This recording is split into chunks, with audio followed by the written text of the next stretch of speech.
Hello there, good evening everyone. This is Dari on WorldStreams Radio. Thank you to our listeners from all around the world for joining us tonight. To learn more about WorldStreams Radio, visit our website, worldstreams.org. You can also find us now on Facebook at facebook.com/WorldStreams. Our guest tonight is Anna Badkhen.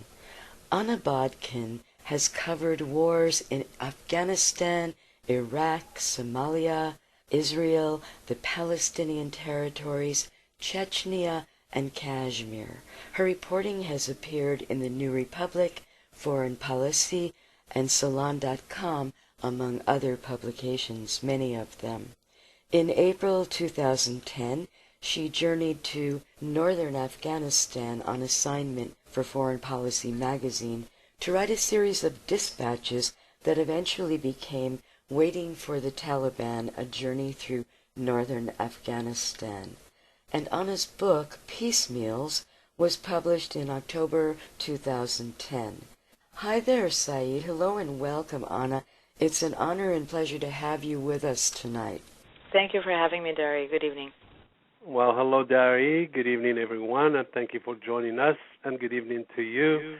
Anna Badkhen, thank you for being with us tonight. Let's start with yesterday's election and its impact on Obama's proposed withdrawal of American troops from Afghanistan by a deadline of 2011. How significant is the Republicans' access to the House now, control of the House, and that deadline? Good question, Said. Thank you for having me again. I actually think that it absolutely bears no significance whatsoever to the future of Afghanistan. Consider this. The United States went to war in Afghanistan 9 years ago, but the American war against the Taliban is just the latest iteration in the succession of invasions and fratricides and genocidal conflicts that have washed over Afghanistan pretty much since the beginning of recorded history. So what to us seems like the forever war, to Afghans is just the latest in a long progression of blows. And I also don't think that American withdrawal or partial withdrawal from Afghanistan will end the conflict. Right now, we have Hamid Karzai is the representative, is the president of Afghanistan.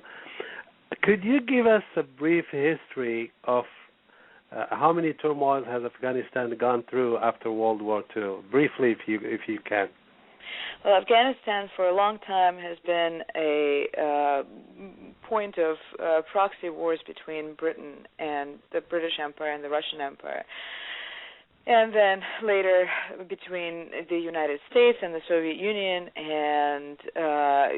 but we're just talking about the wars that were perpetrated or propelled by outsiders. We should also remember that the various different ethnic militias in Afghanistan have fought against each other since time immemorial and continue to fight today, and will probably continue to fight after the United States withdraws. So, I think that we here in the United States are used to this very myopic view of Afghanistan, of the conflict in Afghanistan as, first there were the Soviets, then there was the Taliban, now there is the war between the United States and the Taliban. But in fact, it is a much more complex battleground and much more intricately interconnected battleground that I just don't see any reasons for the fighting to cease. There are warlords in control of different provinces or parts of different provinces who have been at each other's throats, since the Soviet invasion in the 70s and the 80s. And a recent law that was passed in Afghanistan this year, for example, grants amnesty to all warlords and all militias involved in all war crimes in the last 2 decades. So any warlord responsible for genocidal crimes, for atrocities against members of a different ethnic group is going to walk free and not be held accountable for the crimes he perpetrated, and therefore there is going to be a lot of resentment and a lot of bad blood that will continue to propel new and new violence. Okay, we have two things here to probably discuss a little bit further. You're talking about the National Stability and Reconciliation, very law. much the law that gave, reconciliation law that gave amnesty to these people, and the use of warlord in itself. When was it being used? Was it used during the Soviets? Was it introduced, or has it always been this term? Has it always been part of the Afghan makeup? It has always been part of the Afghan makeup, for sure, and it is part of the makeup of many failed states. But another thing that we seem to forget is how the warlords who are now in parliament, or who ran again for parliament in Afghanistan this year, how they were created, or rather how they were propped up. Many of them were the Mujahideen, the holy warriors who fought against the Afghan invasion, which is to say they're hardline Islamist extremists, you might say, not that different from the Taliban. And the only thing that separates them from the Taliban is most of them, or many of them, are not ethnic Pashtuns. They're ethnic Uzbeks or ethnic Hazara or ethnic Tajiks. But the mindset is very, very similar. So the word mujahideen originates from the word jihad, obviously, which means struggle. Could you give us some kind of a picture of the ethnic makeup and the demographics of how Afghanistan is made up, from the north, the south, the east, and the west? Sure. The largest minority in Afghanistan, about 40%, are Pashtun, and Pashtuns mostly live south of the Hindu Kush.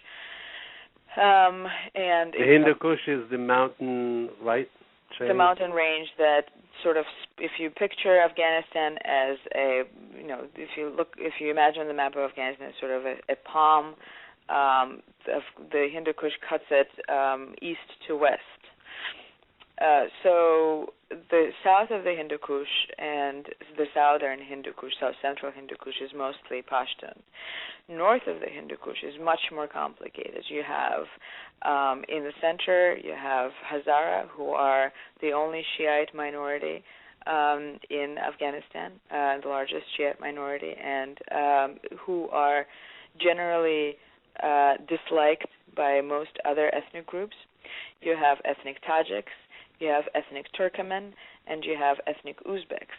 Now, in the 1890s, so 120 years ago, an Afghan king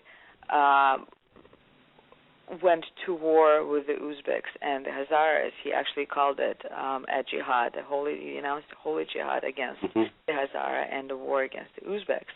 And in order to quash the Hazara and Uzbek rebellion, what he did was he took 10,000 ethnic Pashtun families from the south and forcibly resettled them in the north. So now, in addition to the Uzbeks and Hazara and Tajiks and Turkmen and a bunch of much smaller ethnic groups that have traditionally lived in northern Afghanistan, you also have the descendants of those 10,000 Pashtun families who also live in northern Afghanistan and many of whom provide an ethnic basis for the Taliban, an ethnic sort of shelter for the Taliban in the north. So it's very, very complicated, and there is a lot of bad blood, and there is a lot of very bitter memory that goes back years and decades and centuries. For example, during my last trip to Afghanistan in the spring, I met a Pashtun man who told me how his brother was killed by ethnic Hazara. He said that he was killed in the afternoon on a Thursday 15 years ago. So here's a man who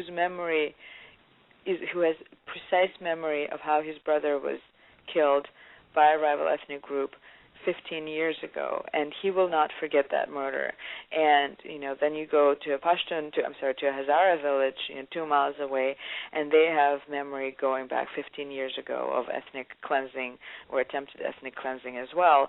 So these memories, they will not die until there is some sort of resolution, and they will just